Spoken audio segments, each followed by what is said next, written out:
Good morning, class. It is almost 8:30 on the 16th of April, and we've got what, 2 weeks left, something like that, today, and 2 weeks after this to finish up the course. So we are rapidly coming to a conclusion on this. This will be the last lecture on the turbine operating article, and I'm not going to go through every bit of that article, but I hit most of it. I do encourage you to read it. There's extra discussion and embellishments in the document, and I will be sending out these PowerPoint slides with the link to this video. So let's go ahead and get moving. This is where this is the next slide after we wound up. We wound up last time on this slide, so we're going to start abnormal operating conditions.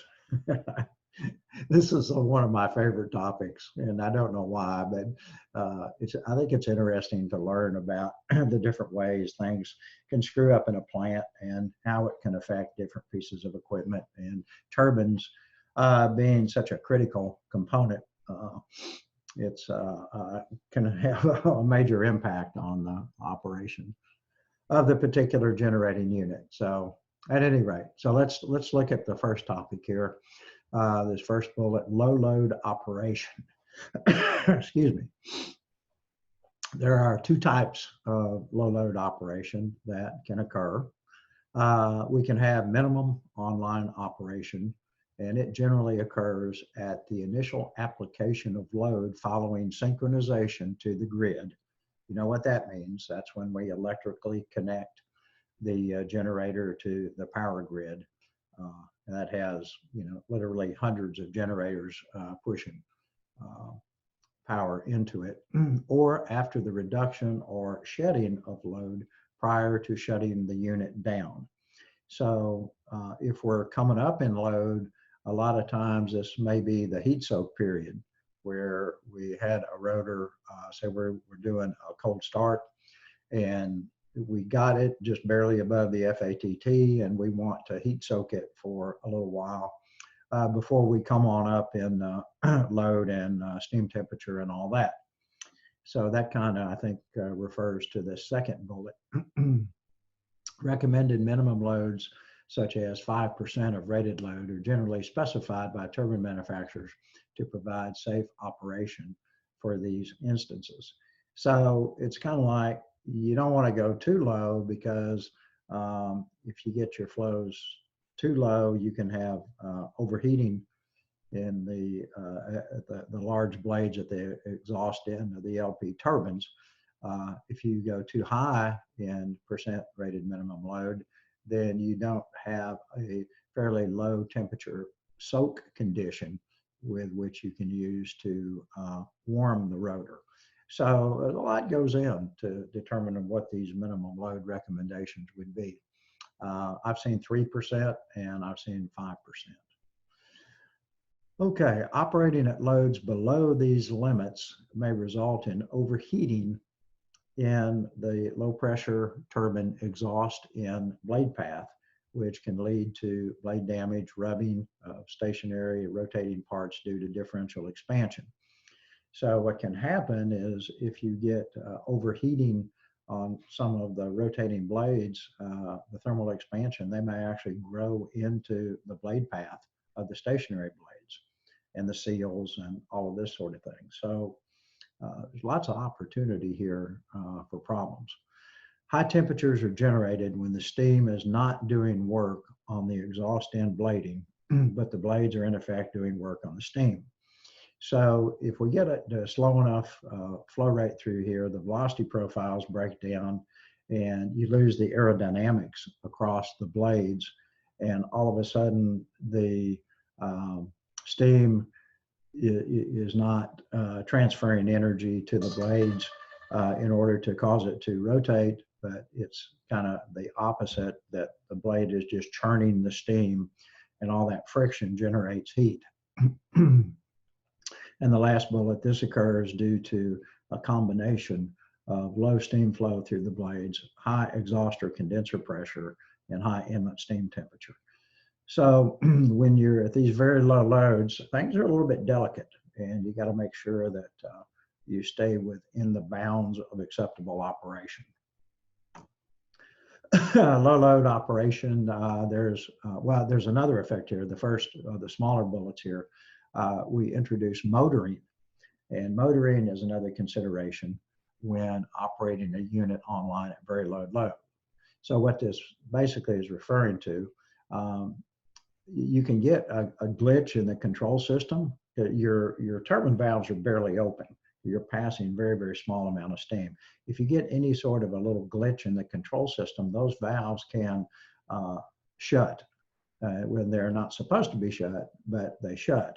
And so your unit, if it's still synchronized and tied to the grid, then that generator, it turns into a motor and will actually take off and turn the turbine shafts, in which case you're going to be turning these shafts at, on a fossil unit, 3,600 RPM. You have steam in there and it's going to overheat very, very quickly. And that's called motoring. Now let's see what the bullet says. Let's see, this is when system transients, some glitch, might cause the turbine control valves to close and permit the unit to motor. Motoring occurs when the generator acts as a synchronous motor and drives the turbine. Should this occur, there is a danger, a very likely danger, of overheating the low pressure blading, as was discussed above. It's possible the unit will be automatically tripped by anti-motoring protective equipment. The plant should have anti-motoring equipment that won't let this happen for very long, but you never know. All of these systems are subject to failure at some point. Okay, and then the other condition of low load operation is auxiliary or station load operation. So the power plant itself has a fairly significant electrical load, and it's possible that a unit can be operated at fairly low load in order to provide it's called auxiliary load or station load. And this sometimes happens following the separation of a unit from the grid. And again, if this load is very small, it's possible we can get into this issue on the aerodynamics on the low pressure blading and cause overheating. So, okay, I think that wraps up our low load operation discussion here. Okay, another abnormal operating condition, which the plants have to be able to accommodate, would be operating with feed water heater or heaters out of service. And this may be necessary from time to time. It may be necessary to take either one or several a bank of feed water heaters out of service due to some of the following reasons. We could have flooding of a feed water heater due to a tube leak or a drain problem.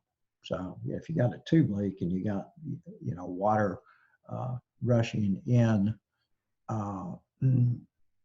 then or rushing out of the tubes on the feed water side, going into the heat exchanger that could then work its way back up to the turbine, you can't allow that for sure. So that would require that feed water heater be taken out of service. There could be a boiler problem necessitating reducing the temperature of feed water entering the steam generator. It's possible that you could have a pump problem. Maybe you can't generate enough head to push the water through all of the feed water heaters. And so in order to be able to get an adequate flow into the boiler, you have to take a feed water heater or two out of service just to get its pressure drop off of the pump. And this last bullet's kind of interesting. To get an increase in power output during a system peak load period by removing the top or highest pressure feed water heater.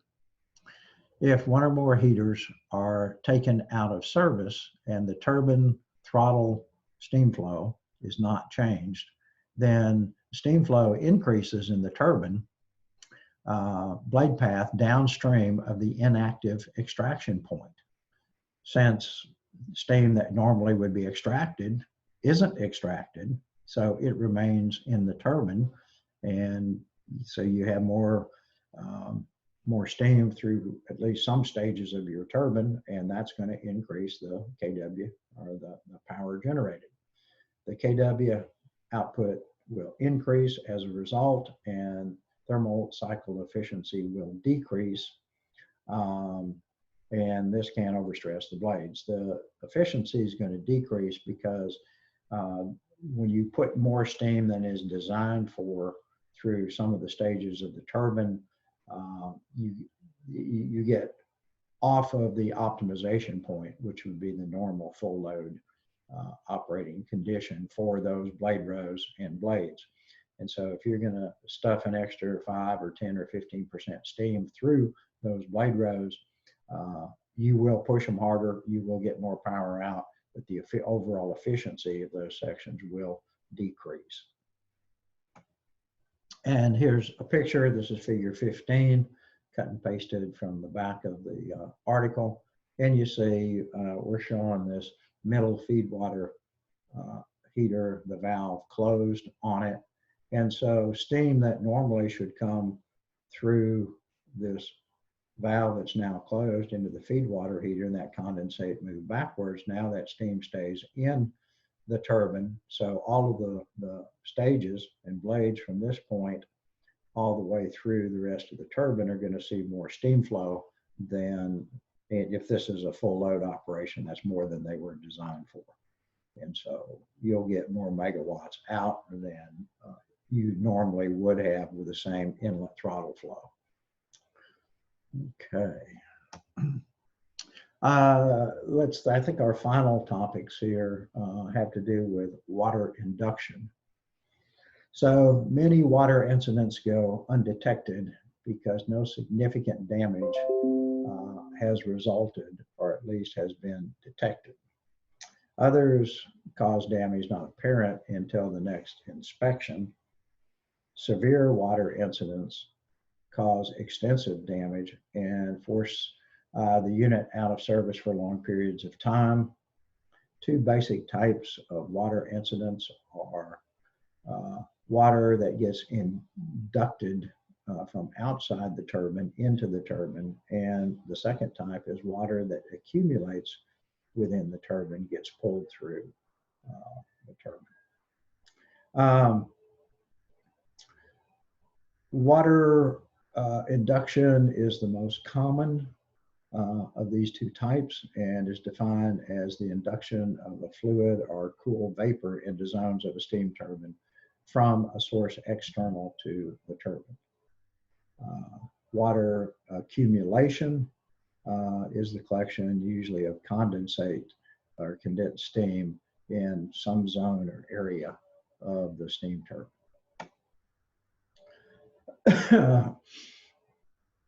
The most common type of water incident occurs on fossil turbines when water is inducted into the heated turbine components, causing distortion and rub. So induced water is the most common. The most distressing type of water incident is the induction of water into the base of a hot, high pressure or intermediate pressure turbine while it's running.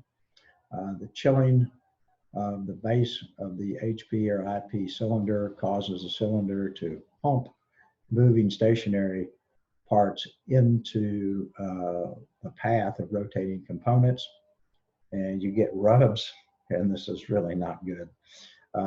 Heat produced by rubbing has melted and fused turbine components together and sent molten metal through the blade path.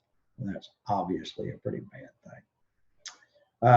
Once water enters a turbine, it's extremely unlikely that all damage can be prevented. Let me see here. There is a figure, and I have neglected to cut and paste it, that goes with that pumping. So let me see. Let me just call this up. And this is, I will put this in the presentation. Lost my mind there for a minute, but this is just basically what it's showing. It's not very detailed, but so this would be normal operation, and we get cool water down here in the base of this thing, and it causes contraction of the cylinder or the stationary portions of the turbine, and it causes it to bow up like this, and then of course all of the blade rows get out of proper geometric configuration, and you can get the rows out of it. So it's in the back of that article that I sent you, but I'll cut and paste and put that in the presentation before I send it out to you. Okay, I think we said this, but once water enters a turbine, it's extremely unlikely that all damage can be prevented. So water incidents are really a big deal. A majority of water incidents occur during transient conditions, such as during a shutdown, a startup, if you're tripping a unit, or during large load swings. So that's where you have to be most vigilant. But they can occur during steady state conditions as well.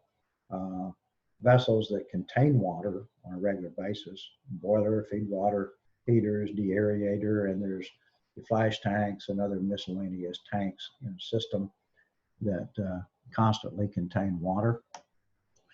Systems with access to water would be superheater attemperating sprays. We're going to spray that in there for steam temperature control in the boiler. Reheater attemperating sprays, same thing, but in the reheater sections of the boiler. Gland system sprays that has to do with the labyrinth seals and glands that seal the turbine shaft, the condensate system, and then exhaust hood sprays. Those are sprays that are at the end, with the largest blades on the low pressure rotors, and where you can get this overheating. And a lot of systems have sprays where you can just spray water to keep those temperatures under control if they go above a certain preset limit. Systems that can accumulate condensate would be main steam piping. Obviously, you've got pipes out there are carrying steam. If it stays superheated, but if you get regions with low flow or flow stagnates, then it can cool off and start to condense. Hot cold reheat piping may have access to liquid on the inside of them in the form of condensate. Extraction piping and turbine main steam and reheat piping and turbine cylinders. So those all have potential access to condensate. Primary sources of water causing incidents based on frequency of occurrence. So this is, these statistics have been compiled over time. And so the most likely place would be the feed water heater and or extraction systems. And I think that's exactly what you would think. You've got probably between 5 and 7 or 8 extraction feed water heaters and extraction points. And each one of those feed water heaters is a big heat exchanger with bunches of tubes in it. And you just have a bunch of potential for tube leaks, and you have drain conditions and all that. Boiler and main steam systems, obviously you got lots of water in there. Reheat attemperators are known to fail and dump water into the reheat steam. Improperly drained steam pipes. The drains don't work, the steam traps don't work. Improperly operated drain valves, that could be steam traps. And startup cycles on once-through boilers, which I don't have any particular experience with that. So at any rate, and that's the end of this. So I encourage you to read the entire article, and I will post this as soon as I get it processed, and I will stick that last figure into the PowerPoint and send that out as well. So if you haven't submitted your 50-slide PowerPoint, please do so. I think I have most of them in. And stay tuned. I will be back in touch.